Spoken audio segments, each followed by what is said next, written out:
Hora 14. El láser. Almudena Lopesino.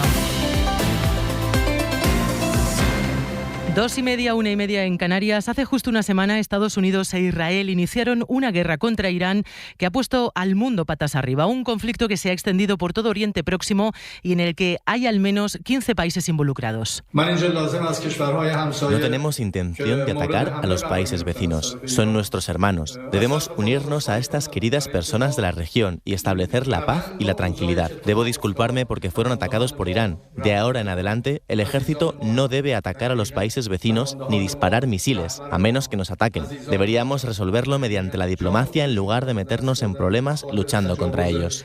Es el presidente iraní anunciando esta mañana que suspenderá esos bombardeos a los países vecinos. También les ha pedido perdón, aunque ha matizado que se reserva el derecho a responder si Irán es atacado desde cualquiera de ellos. Lo cierto es que la coordinación militar iraní no está haciendo caso a su presidente y hoy han bombardeado una base de Estados Unidos en Emiratos. Israel, por su parte, ha lanzado un ataque masivo contra Teherán, alcanzando de nuevo el aeropuerto. Bombardeos israelíes que también han continuado en el Líbano, donde ya hay 26 muertos este sábado en uno de esos ataques en el este del país. Irán ha respondido bombardeando Israel. Y de madrugada, objetivos militares estadounidenses también en Irak, en Arabia Saudí, en Kuwait y en Qatar. En uno de esos ataques han alcanzado un hotel en la ciudad iraquí de Erbil. Estamos en Jerusalén con los enviados especiales de la SER, Ángeles Barceló, Nicolás Castellano, Fernando Bayo y la asistencia técnica de Emilio Arellano. ¿Qué tal? Buenas tardes. ¿Qué tal? Buenas tardes. Bueno, el presidente iraní, además de anunciar que deja de atacar a sus vecinos, matizando que si bombardean Irán desde allí, ellos responderán, también ha mandado un mensaje esta mañana a Trump. Ha respondido al presidente de Estados Unidos, que ayer les exigió la rendición completa para acabar con la guerra. Bueno, pues hoy le ha dicho a Trump que básicamente siga soñando. El hecho, Ángeles, es que los ataques cruzados han continuado este sábado y también esos bombardeos de Israel al Líbano.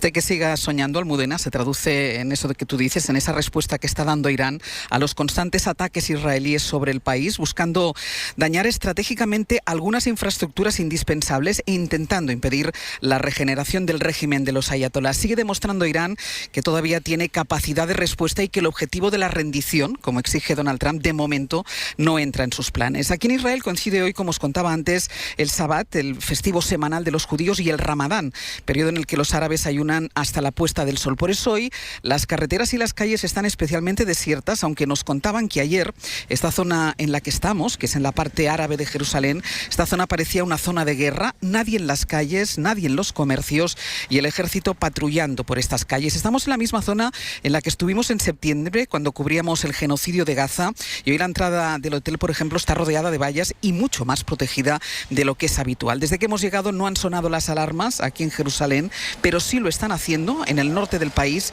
donde la milicia proiraní de Hezbollah pide la evacuación de los israelíes que viven junto a la frontera con el Líbano. El ejército hebreo ya está pidiendo a los residentes en esa zona que hagan caso a la amenaza y se dirijan hacia el sur del país en busca de refugio. Una operación israelí en esa zona con el objetivo de recuperar los restos de un soldado caído en combate en unos enfrentamientos de hace 40 años. Ha desembocado en un enfrentamiento encarnizado entre el ejército israelí y Hezbollah, que ha convertido la zona en un auténtico campo de batalla en el que han muerto más de 40 personas. La realidad es que el conflicto se está extendiendo por toda la región, Nico, lo que es una muestra de que Irán no tiene intención de rendirse. Sí, Ángeles, a pesar del castigo de sus arsenales, Teherán sigue mostrando capacidad de respuesta, lanzando solo este sábado 7 olas de ataques con misiles balísticos sobre Israel, y afirma que además ha logrado destruir radares de vigilancia aérea norteamericanos en Jordania, que sus drones han alcanzado y paralizado el aeropuerto de Dubái, y que de nuevo han conseguido destruir instalaciones militares en Arabia Saudí y en Bahrein. Una semana después, la guerra sigue extendiéndose por la región, a pesar de que el ejército Netanyahu, en colaboración con el de Trump, están empleándose a fondo, y aunque esta mañana el presidente iraní anunciaba ese cese de ataques a los países vecinos, luego lo desmentía su propia cúpula militar. Solo Israel asegura haber lanzado 230 bombas esta madrugada para acabar, dicen, con las instalaciones de fabricación y almacenamiento de misiles balísticos en Teherán, y desde la capital iraní reportan que las explosiones siguen siendo especialmente fuertes en el entorno del complejo presidencial, donde en teoría sigue escondido en un búnker el hijo de Jamenei, que fue aniquilado hace justo una semana y cuyo sucesor quieren elegir lo antes posible los ayatolás, como han vuelto a manifestar esta mañana. Las baterías antiaéreas se siguen empleando a este lado porque desde hace unos minutos, como dice, está en marcha un ataque de Hezbollah con misiles y drones en respuesta a esos últimos ataques israelíes que dejan otro medio centenar de muertos. Ángels, ¿cómo ha sido el viaje hasta Jerusalén? Los oyentes pues se pueden imaginar que llegar hasta allí no es fácil en este momento. Habéis entrado por el sur desde Jordania, atravesando además una de las ciudades israelíes más bombardeadas por Irán, ¿no? Pues sí, hemos entrado por vía terrestre, por el único paso fronterizo que está abierto por el descanso del Shabbat. Hemos entrado por la frontera con la ciudad jordana de Aqaba. La vía terrestre es ahora mismo la mejor opción para llegar a Israel, dado que el aeropuerto de Ben Gurión en Tel Aviv no da garantías. Está operativo, pero las constantes alertas en la zona le obligan a cerrar muy a menudo, así que son muchos los israelíes que entran y sobre todo salen por las fronteras con Jordania. En el recorrido para llegar aquí, como decías, hemos pasado por una de las localidades más castigadas por los ataques de Irán. Es Beersheba, donde el lunes por la tarde, en el tercer día de ofensiva de Estados Unidos e Israel, los restos de un misil impactaron en una zona residencial de viviendas. Hubo una veintena de heridos. Hoy esa zona, la hemos visto, está acordonada por la policía y en los edificios afectados vacíos se pueden ver los efectos de la detonación. Te decía, Almudena, que la vía terrestre es ahora mismo la mejor opción para entrar y salir de Israel, y lo hemos podido comprobar porque ante las casi nulas entradas, de hecho hemos pasado la frontera nosotros solos, la cola de salida era considerable. Israelíes que se van, en algunos casos, para alejarse unos días de la tensión que se vive aquí, con la intranquilidad de unas noches interrumpidas constantemente por las alertas y la incertidumbre de hasta cuándo va a continuar. De hecho, la primera imagen, al cruzar una frontera habitualmente muy complicada, la de Israel, la primera imagen es una inmensa batería Patriot para repeler los ataques iraníes. Es verdad que esta es una población acostumbrada a convivir con la guerra, pero este conflicto está demostrando que es de una dureza inusitada, porque Irán está dejando en evidencia, al menos hasta ahora, que el escudo antimisiles de Israel, Almudena, tiene algunas grietas. Ángels Barceló, Nicolás Castellano, Fernando Bayo y Emilio Arellano, muchas gracias. Un abrazo. Hasta luego. Hasta luego. Para Donald Trump, el anuncio de suspender los ataques iraníes a los países cercanos supone una rendición total. Y además les amenaza con un duro golpe, ha dicho hoy mismo desde Estados Unidos. Informa para la SER Nicolás Lupo. En su habitual tono grandilocuente, el presidente estadounidense ha dicho que la decisión de Irán de no bombardear a sus vecinos se debe a los implacables ataques de su país e Israel. Trump ha añadido que hoy Irán será golpeado muy duramente y que amplios territorios y grupos de personas están bajo seria consideración de destrucción completa. Mientras, investigadores de las Fuerzas Armadas estadounidenses creen que el propio ejército fue el responsable del bombardeo de una escuela la semana pasada. En declaraciones a Reuters, dos funcionarios aseguran que la investigación sigue su curso, aunque el Pentágono no ha hecho ninguna declaración oficial sobre el bombardeo en el que murieron decenas de niñas. El futuro de Irán está por determinar en un país muy nacionalista, con el régimen de los ayatolás gobernando desde hace 47 años. Ahora, después de la muerte de Jamenei, se ha llegado a vislumbrar un futuro en libertad. Carlos Sevilla, buenas tardes. ¿Qué tal? Buenas tardes. A pesar de que los bombardeos de Israel y Estados Unidos acabaron con el ayatolá Jamenei y otros 40 miembros de la cúpula iraní, las estructuras de poder del régimen están prácticamente intactas. Irán tiene una oposición además muy fragmentada y no se sabe muy bien dónde están. ¿Están en la cárcel o han sido asesinados, Carlos, o viven en el exilio? Sí, el opositor más mediático es Reza Pahlavi, es el último hijo del Shah de Persia derrocado por la Revolución Islámica. Pahlavi se presenta como un líder para la transición, aunque no ha pisado Irán desde la llegada de los ayatolás al poder en 1979. A mucha gente que sí, que ha formado parte de las disidencias internas y que pues ha estado reprimida, ha estado en las cárceles y demás, pues eso le supone un problema, ¿no? Ahí hay una carencia de legitimidad. Juan Carlos Pastor es profesor de Relaciones Internacionales en la Universidad Complutense. El otro gran grupo opositor es el Consejo Nacional de Resistencia de Irán, una coalición de partidos que lidera Mariam Rajavi, que defiende un Irán sin el Shah ni los mulás. Si se me permite dar una opinión, es, digamos, el grupo disidente que más está poniendo sobre la mesa qué es lo que va a hacer en un futuro, qué pasos va a dar hacia la democracia, qué quiere elecciones libres. Esa es la oposición en el exilio. Dentro de Irán operan las unidades de resistencia. Lo explicaba esta semana en La Ventana Hanif Ashiabani, del Consejo Nacional iraní. 5 días antes del ataque fueron 250 miembros de unidades de resistencia que atacaron al mismo sede de Guía Supremo Jamenei, que fue después atacado por Estados Unidos. ¿Y qué papel puede jugar la oposición iraní en el nuevo escenario? Lo tienen difícil la mayoría de estos grupos, ¿no? Y sobre todo porque en Irán hay ciertas, digamos, cuestiones socioculturales que hace un poco más difícil que ese sistema jerárquico de la Guardia Revolucionaria o de la República Islámica caiga tan rápido o que quiebre el sistema. Por tanto, Almudena, el papel de la oposición dependerá de la resistencia del régimen. Los bancos centrales no prevén subir los tipos de interés a raíz de la guerra en Irán, o al menos no de manera inmediata, aunque sí se espera que el conflicto eleve la inflación. Los gobernadores quieren esperar para ver los efectos reales sobre la economía antes de actuar. Jordi Fábrega. Hay consenso generalizado e incluso evidencias de que los consumidores pagarán precios más altos por culpa del conflicto en Oriente Medio. Ya se nota en las gasolineras y en las facturas de la luz, y el impacto continuará y elevará la inflación algunas décimas por lo menos. Pero aún así, el Banco Central Europeo apuesta por la calma y no prevé por ahora subir los tipos de interés. Bueno, yo no puedo anticipar una decisión que tiene que tomar un consejo al que yo pertenezco, pero si a mí me pregunta ahora con la información que yo tengo, yo creo que es muy improbable que toquemos tipos en la próxima reunión. Es lo que decía el gobernador del Banco de España esta semana en declaraciones a TV3, y lo mismo han dicho los responsables de los bancos centrales de Alemania y de Francia, entre otros. El Banco Central Europeo se reúne dentro de 2 semanas. Ahí analizará las nuevas previsiones económicas que ya incorporarán un primer impacto del conflicto y que darán pistas sobre si los tipos pueden subir o no más adelante. ¿Quieres algo más especial para tu compra diaria? Ven a El Corte Inglés. Te sorprenderemos con unos espárragos IGP de Navarra Lodosa, unos huevos camperos de Pazo de Vilane o unos platos preparados con las mejores recetas de nuestros chefs para que los disfrutes cuando tú quieras. Mucho más para ti. Supercore, Hipercore y Supermercado El Corte Inglés. ¿Qué necesitas hoy? En tienda web y app. Normal es que dibujen su mundo, no que tengan que huir de él. Por eso hoy, que los ataques contra la infancia alcanzan cifras históricas, en Save the Children creemos que lo normal y lo urgente es proteger su vida y su futuro. Si tú también lo crees, hazte socio o socia en savethechildren.es, para que una infancia segura sea lo normal.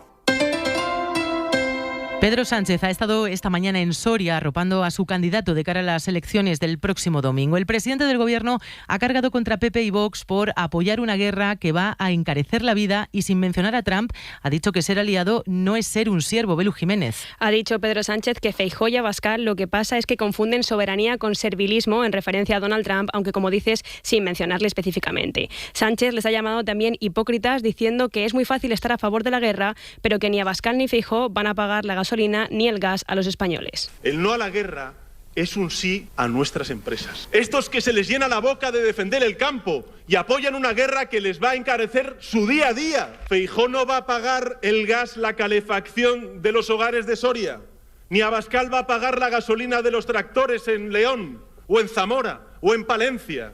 Pero ambos apoyan la guerra de Trump en Irán. Sánchez ha insistido en que se puede estar en contra del régimen iraní y defender el derecho internacional, y ha remarcado además que España no está sola en esta posición, sino que es la primera, porque otros países están sumando a su postura, al igual que ya ocurrió con el reconocimiento del Estado de Palestina. Y mientras, en el Partido Popular, Belu, hoy ha hablado el secretario general. Miguel Tellado ha dicho que detrás del no a la guerra de Pedro Sánchez se esconde un rechazo a la democracia. Ha cargado Tellado contra Sánchez, diciendo que con su actuación en el tema de Irán lo que está haciendo es tapar la miseria interior de su gobierno, buscando enemigos en el exterior. La imagen internacional de España se ve herida, dañada, por un presidente del gobierno que tiene que buscar enemigos en el exterior para tapar las miserias del interior de su propio gobierno. Un gobierno de España que ha abandonado a nuestros aliados, a su suerte, y que maneja el no a la guerra, pero en realidad está diciendo no a la democracia. En una jornada previa al 8M, Miguel Tellado ha arremetido de nuevo contra el PSOE, recordando la ley del solo sí es sí, los fallos de las pulseras de maltratadores y los casos de corrupción y acoso del PSOE, sin hacer nada de autocrítica ni ninguna mención a los casos de acoso del PP.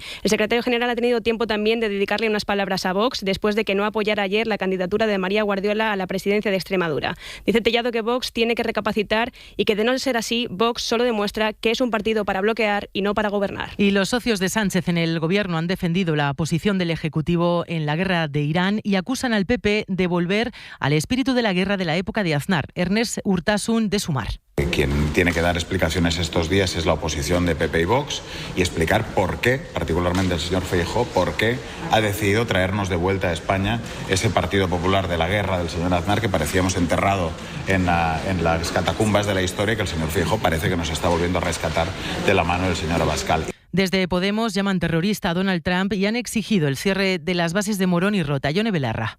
No podemos mirar hacia otro lado. Cada demócrata, cada antifascista tiene que hacer su parte. Es el momento de volver a levantar en España la bandera del no a la guerra y de decir claro que no a la guerra en este momento es cerrar de una vez por todas las bases de Rota y de Morón. En la semana en la que Pedro Sánchez ha dado un paso al frente plantando cara a Donald Trump y no permitiendo que Estados Unidos utilice esas bases, la de Rota y Morón, para sus ataques contra Irán. No a la quiebra de un derecho internacional que nos protege a todos, especialmente a los más indefensos, a la población civil. No a asumir que el mundo solo puede resolver sus problemas a base de conflictos, de bombas. Y finalmente, no a repetir los errores del pasado. Le ha servido a Pedro Sánchez estas palabras, las críticas directas del presidente estadounidense, que ha llegado a calificar de perdedora a España.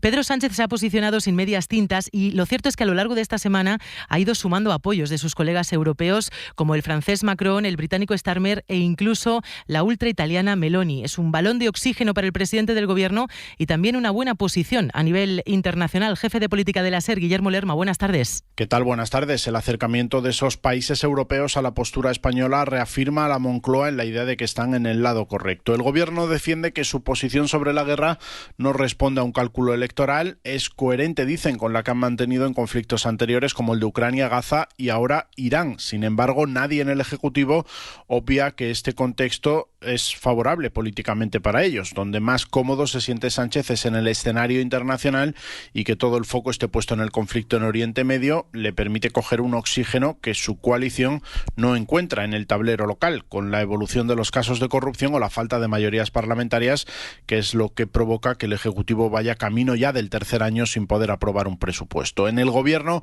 creen que este tipo de situaciones les permite demostrar una capacidad de gestión, que es lo que el PP intenta opacar con su estrategia política. Y quedan 8 días para las elecciones autonómicas de Castilla y León. Es el último fin de semana de campaña electoral en el que los candidatos siguen buscando el voto.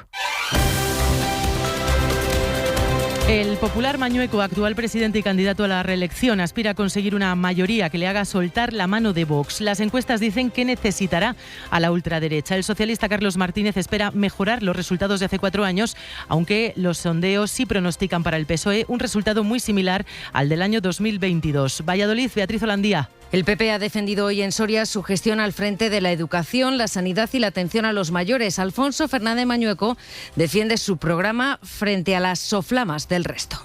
Queremos colocar a Castilla y León entre las 3 mejores comunidades de España para vivir, porque creemos profundamente en esta tierra. Por su parte, el PSOE llama a terminar con 40 años de gobierno popular en Castilla y León. Carlos Martínez. En la existencia de un proyecto colectivo para esta comunidad autónoma de una vez por todas, y en la realidad que aquí el Partido Socialista y los y las socialistas hemos venido para cambiar. Mientras, En Común y Podemos han defendido en sendos actos en la capital vallisoletana más medidas para la población joven y retenerlos en el territorio. Y finalmente Vox, que ha cargado contra el PP y augura dificultades para un posible pacto.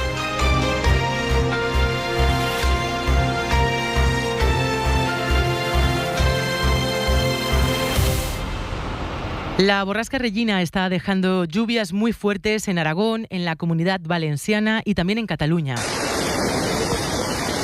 Allí, por cierto, continúa la búsqueda de un hombre en Llinars del Vallès, en Barcelona, después de que su furgoneta cayera por un barranco a una rambla que iba cargada de agua. Y en Asturias se busca a una mujer desaparecida desde el pasado viernes al caerse a un río, informa Silvia Rúa. Se trata de María Teresa Pérez, de 56 años. Cayó al agua en el río Silvestre, en San Martín del Rey Aurelio, en la tarde de ayer viernes. Después de que una llamada de su hija alertara de ello, se activó un amplio dispositivo de rastreo que finalizó a las 11 de la noche y se retomó a las 8 de esta mañana. Bomberos, drones, perros, protección civil, policía local, guardia civil forman parte de él. Se han incorporado varios submarinistas, además de los GEAS, para localizarla. Se ha ampliado la zona de rastreo desde el lugar donde fue vista por última vez, en el río, y aguas abajo de la desembocadura con el río Nalón, que baja, por cierto, muy crecido tras las últimas lluvias. Porque las mejores decisiones se toman en frío, ahora en el Corte Inglés tienes un 25% de descuento en aire acondicionado. Daikin, Haier, Daihatsu, Midea, Bosch. Además, financiación hasta en 24 meses. En tienda web y app del Corte Inglés. Solo hasta el 22 de marzo, financiación ofrecida por Financiera El Corte Inglés y sujeta a su aprobación. Consulta condiciones y exclusiones en elcorteingles.es. Cerrar un libro que nos ha abierto los ojos, entrar en un teatro y salir distinto. A menudo creemos que el arte nos distrae del mundo, pero a veces, en realidad, es la única forma que tenemos de entenderlo. Cadena SER presenta El Bienestar, las artes y sus refugios del 13 al 15 de marzo en Cáceres. Hablaremos con Jesús Sánchez Adalid, Blanca Portillo, Magui Mira, Antonio Martínez Asensio, Elvira Sastre, Azahar Alonso o Edu Galán, entre otros. Venta de entradas y abonos de 3 días con hotel y excursión a elegir en congresosdelbienestar.es. Patrocina Iberdrola, con el apoyo de Asamblea de Extremadura, Ayuntamiento de Cáceres, Diputación Provincial de Cáceres y Junta de Extremadura. Normal es que dibujen su mundo, no que tengan que huir de él. Por eso hoy, que los ataques contra la infancia alcanzan cifras históricas, en Save the Children creemos que lo normal y lo urgente es proteger su vida y su futuro. Si tú también lo crees, hazte socio o socia en savethechildren.es, para que una infancia segura sea lo normal. Hola, me paso por el súper del Corte Inglés y hago la compra. No veas qué calidad y la variedad que buscamos. Me llevo unos sobres de loncheados ibéricos 100% raza ibérica esencia única que tienen un 3x2 y unos estuches de café de Colombia de 10 cápsulas LOR que están con un 4x3. Aprovecho, ¿no? Supercore, Hipercore y Supermercado El Corte Inglés. ¿Qué necesitas hoy? En tienda web y app. Desde hace una semana, la justicia puede activar a demanda los desahucios de familias vulnerables en España después de que Partido Popular, Vox y Junts hayan tumbado el decreto del escudo social que incluye esa protección, entre otras medidas. La expulsión no sería inmediata, requeriría un proceso que da margen al Gobierno para intentar sacarlo adelante antes de que hasta 60.000 familias, calculan distintas organizaciones, se queden en la calle. Hemos hablado con una de ellas, Marina Fernández. Richard tiene 54 años y vive con su mujer y sus 3 hijas en el barrio de Villaverde, en un piso propiedad de un fondo y antes de un banco. La crisis inmobiliaria de 2008 nos alcanzó a nosotros en 2013-14, perdimos el trabajo y ya no podíamos seguir pagando el alquiler. Había muchísima cantidad de pisos vacíos. Nadie nos hizo caso, nos quedamos solos con nuestras 2 niñas pequeñas y recuperamos una vivienda que era propiedad del BBVA por instintos de supervivencia. Hasta 4 veces la ONU ha ordenado paralizar su desahucio, instando al Estado español a darles una alternativa habitacional o bien permitirles seguir en su casa. El escudo social los ha protegido desde la pandemia, pero ahora que la derecha se niega a renovarlo, el fondo americano Cerberus podría exigir su desahucio y sus sueldos no dan para alquilar en Madrid. Yo no puedo pagar 1.200 euros ni 1.400 euros para un alquiler porque es lo que yo cobro 1.200 euros. O sea, yo no paso el casting en una inmobiliaria. Nuestro perfil es imposible y por eso estamos resistiendo. La derecha intenta deshumanizar con el título de ocupas a familias como la de Richard, expulsado del mercado del alquiler por los precios y que lleva casi 2 décadas solicitando año tras año a la Comunidad de Madrid y al Ayuntamiento una vivienda social que nunca llega. En las últimas semanas hemos escuchado cómo el alcalde de Móstoles, el popular Manuel Bautista, acusado de acoso laboral y sexual a una exconcejala, se hacía la víctima y atribuía todas las acusaciones que hay contra él a una campaña de desprestigio. Campaña absoluta de desprestigio hacia mi persona a raíz de un supuesto caso de discriminación laboral. Como ya sabéis, veremos cómo evoluciona la investigación, pero en su caso, la víctima tuvo la prudencia de grabar las conversaciones en las que el Partido Popular de Madrid se desentendía. También grabó la mujer que denunció al exdirector adjunto operativo de la Policía Nacional, a José Ángel González, de agredirla sexualmente. Cada vez son más mujeres que, sabiendo que están en una situación de riesgo, deciden grabar por precaución. Lucía Hernández, buenas tardes. Buenas tardes. ¿Es recomendable tomar esta medida, la de grabar audio o vídeo, si sé que un hombre de mi entorno puede llegar a suponer una amenaza? A nivel judicial la respuesta es no, según explica la abogada Navia López de Vilches Abogados. El testimonio de la víctima, cumpliendo unos requisitos que establece el Tribunal Supremo, es suficiente para enervar la presunción de inocencia. Por tanto, se entiende que los casos de violencia de género ocurren en la intimidad y que es muy difícil que haya testigos y pruebas del hecho. Además, la abogada Isabel Merino de Velare Abogados dice que imponer esta medida alentaría a las mujeres a no denunciar. Es importante que la víctima tenga claro que no va a ser menos creíble ni menos víctima por por no tener audios, que ha sido Merino añade que en un juicio se valoran otras pruebas como informes médicos o policiales, correos y otros testimonios de amigos y familiares. Lucía, y a nivel público, de la opinión pública, ¿cómo les puede beneficiar? Cuando un caso de violencia de género, violencia machista o acoso laboral o sexual se hace mediático, la cuestión se convierte en la palabra de la víctima contra la opinión pública. Así lo explica Cristina Mateo, socióloga de la Universidad Complutense. La mediatización tiende a convertir el dolor en un espectáculo y en este proceso las víctimas terminan siendo más interrogadas que el propio agresor, más cuestionadas socialmente. María Silvestre, socióloga de la Universidad de Deusto, asegura que estos casos siempre siguen un patrón. El agresor lo que hace es negar cualquier agresión, minimizar... Como hemos visto en los casos del alcalde de Móstoles o el del exdao de la policía, o en el caso de Íñigo Errejón, el de Dani Alves o el de La Manada, parece que todo se conjura para creer al agresor y hacer lo posible para humillar a la denunciante. En estos casos suele pasar que las mujeres tienen que demostrar que son víctimas. Ahí, según cuenta Natalia Morlas, la presidenta de la asociación Somos Más, es cuando cobran importancia las pruebas de audio. Porque no hay otra forma más que exponerse, sacar las brutalidades que le ha hecho un señor para poder decir, sí, es que esa soy yo y ese es el señor. Y así me creéis. Ese es el perjuicio grande. Aunque no sea un requisito en un juicio penal, una mujer siempre debe ir preparada y provista de pruebas para afrontar el juicio público al que va a ser sometida. Mañana es 8M y hoy también hemos querido saber qué queda de aquel movimiento feminista que desembocó en una huelga histórica el 8 de marzo de 2018, impulsada por la sentencia La Manada. Ese paro generalizado, secundado también por hombres, mostró al mundo entero el poder de un feminismo unido. El negacionismo de la ultraderecha es uno de los grandes desafíos 8 años después de aquel histórico 8 de marzo. María Hernández ha hablado con las mujeres que lo impulsaron. El 2018 fue sin duda un año de acontecimientos. Conocimos la sentencia del Supremo a La Manada, el movimiento Me Too cobró fuerza a nivel mundial y en las calles de nuestro país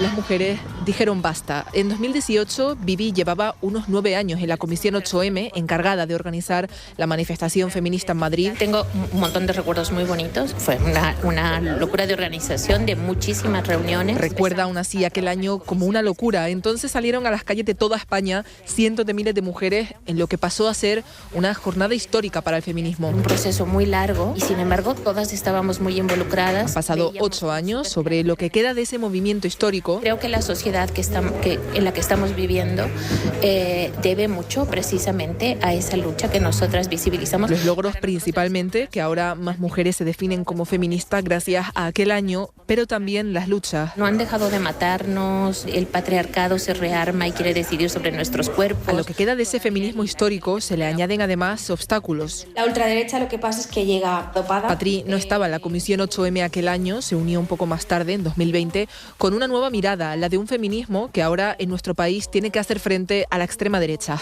Cuando un movimiento transforma la sociedad, los que se ven amenazados por esos derechos que conseguimos reaccionan. Las dos coinciden, la lucha y el movimiento de 2018 fue histórico, pero continúa siendo necesario todavía hoy. Pedro Almodóvar ha estado esta mañana en la SER, en A Vivir con Javier del Pino. Ha hablado de su nueva película Amarga Navidad, que trata sobre el duelo no resuelto de una mujer que pierde a su madre. A mí ahora mismo me encantaría saber mucho más de ese 25% de jóvenes que dicen que no les importaría vivir bajo el franquismo. Bueno, es una entrevista que pueden volver a escuchar en cadenaser.com. Vamos a seguir hablando de películas porque ya ha empezado el Festival de Cine de Málaga. Hoy además con una comedia sobre los colegios privados. Jefa de Cultura de la SER, Pepa Blanes. Málaga siempre ha sido un festival interesado en la comedia, un género que tiene muchas variantes. O sea, aquí no es farsa. Es un personaje que sufre y que le duelen las cosas. Y ahí los chistes cambian de género. Es la marca de la casa de Víctor García León, director y guionista, junto a Borja Coveaga, de Altas Capacidades, donde se ríen de la clase media, de su generación de padres perfectos y de las contradicciones que todos tenemos. Y es verdad que en términos educativos los miedos valen muchísimo más, pesan muchísimo más que nuestros principios. Y hay algo terrorífico en eso. O sea, hay algo muy insolidario y muy lamentable en todo eso. Y todo lo que sea terrorífico y lamentable pues es material para Borja y para mí. Protagonizada por Marian Álvarez, Israel Elejalde y Juan Diego Boto, es una divertida, satírica mirada a esos padres comprometidos y de izquierdas, pero que acaban llevando a sus hijos a la privada.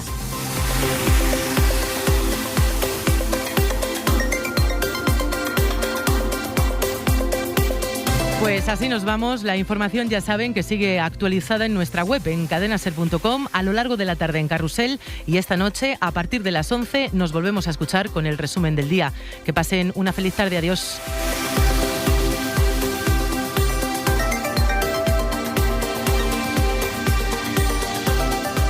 Hora 14. Suscríbete ya en la app de la SER, en nuestra web o búscanos en tu plataforma de audio favorita.